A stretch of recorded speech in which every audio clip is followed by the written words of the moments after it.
Welcome back to the program, everyone. Thank you so much for joining. Thank you for being here. If you're new, please make sure that you are subscribed to World Affairs in Context on Substack or Patreon for more and exclusive content.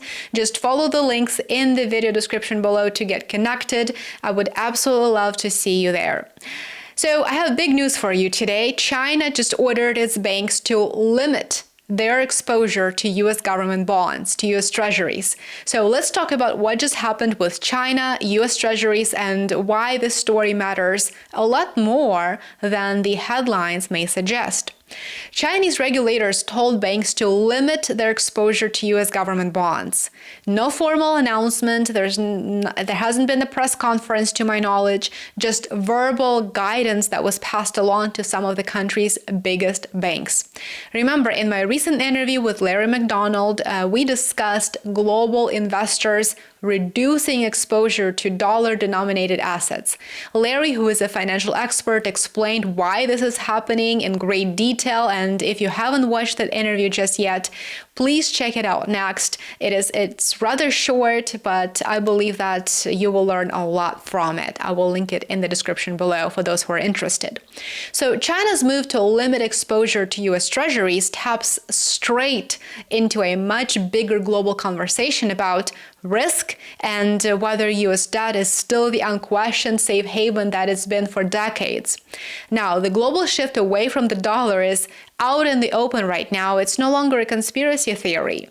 Chinese financial regulators have advised banks to slow down or curb their purchases of US Treasuries. And if a bank already has a large position, they're being encouraged to gradually reduce it. China says, don't hold it, go ahead and reduce your positions. The official reason given is concentration risk and market volatility. And in plain English, it means too much exposure to one asset, especially one that's been swinging around a lot lately. And regulators were very careful to frame this as risk management, not geopolitics. So they explicitly said that this is not about a loss of faith, a loss of confidence in U.S. creditworthiness. They try to be very diplomatic, as you can see. And it also does not apply to China's official state holdings of treasuries. So those will remain untouched for now. And that distinction actually matters because China as a state and Chinese banks are not the same thing, as you know very well, but some people may not be aware and may confuse the two. The central bank needs liquid dollar assets for things like currency intervention and financial stability. But on the other hand, commercial banks have balance sheets that can get hurt if bond prices swing sharply. So they are effectively hedging. And so now the guidance itself was delivered verbally over recent weeks. And based on what we know, there were no targets, no deadlines, and no hard numbers, just sort of a nudge in the direction of diversification.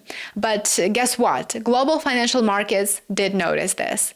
As the news broke, treasuries slipped somewhat and yields edged higher and the dollar weakened. Yes, it weakened more. And this is enough to show that investors are sensitive to any signal that involves a foreign demand for US debt, especially when it comes from China. Let's talk about numbers, because this is where things often get misinterpreted or misunderstood. Chinese banks held about $298 billion in dollar-denominated bonds as of September of last year. That's the most recent information we have available, that we have access to in any case. It's not even clear how much of that is treasuries. Meanwhile, China's total treasury holdings, state and private combined, were about $683 billion in November of 2025. That is the lowest level since 2008 and nearly half of what China held at its peak back in 2013. So it has been gradually reducing its holdings of US debt. It used to be number one holder, well, not anymore. And it's definitely sticking to its policy of reducing its reliance on US dollar denominated dollar-denominated assets.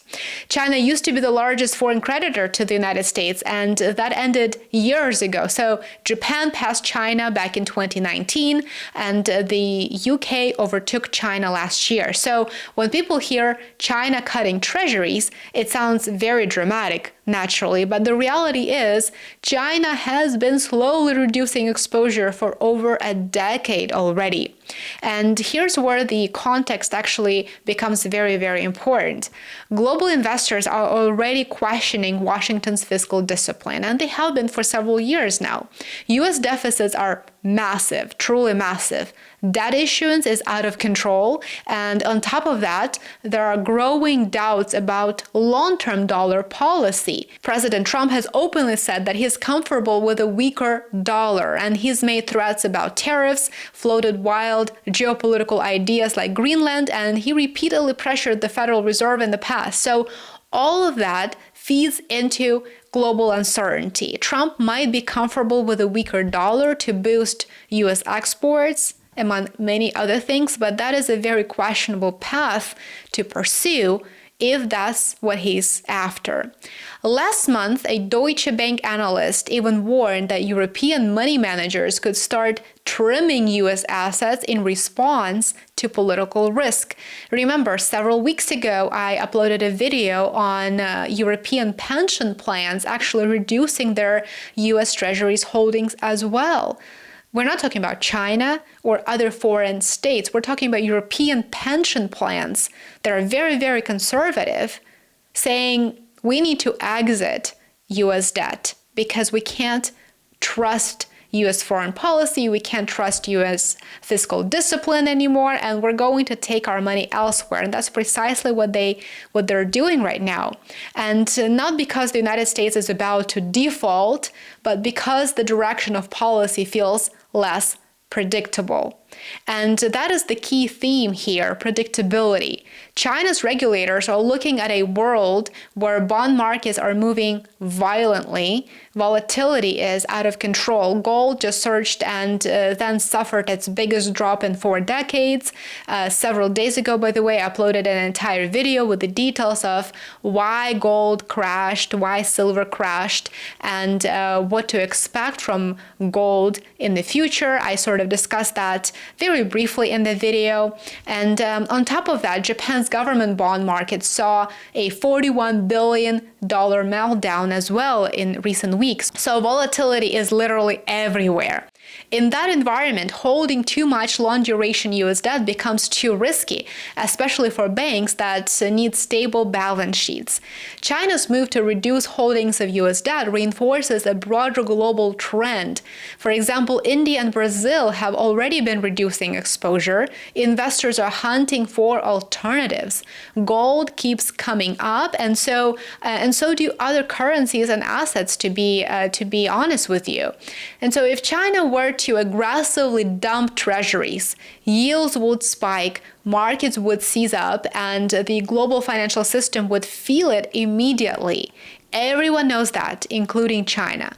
And that is why, in my opinion, no one expects a fire sale. This is not going to be a fire sale. This is going to continue being a very slow and gradual reduction. But that path is very, very symbolic. What we're seeing instead is something arguably more important than a fire sale. This looks more like a gradual erosion of the unquestioned status of U.S. assets. So keep an eye on this, because this is very important, and not because China is about to crash the treasuries market, but because this is another small signal in a growing pattern. The world is still buying U.S. debt, the dollar is still dominant, but the margin for error is shrinking, and the list of people asking very, very uncomfortable questions is definitely getting longer. Thank you very much for watching. Thanks so much for being here. Please support my work. I appreciate every single one of you who has become a paid subscriber on YouTube, Substack, or Patreon. Thank you so much for your support, and I look forward to seeing you here tomorrow. Take care.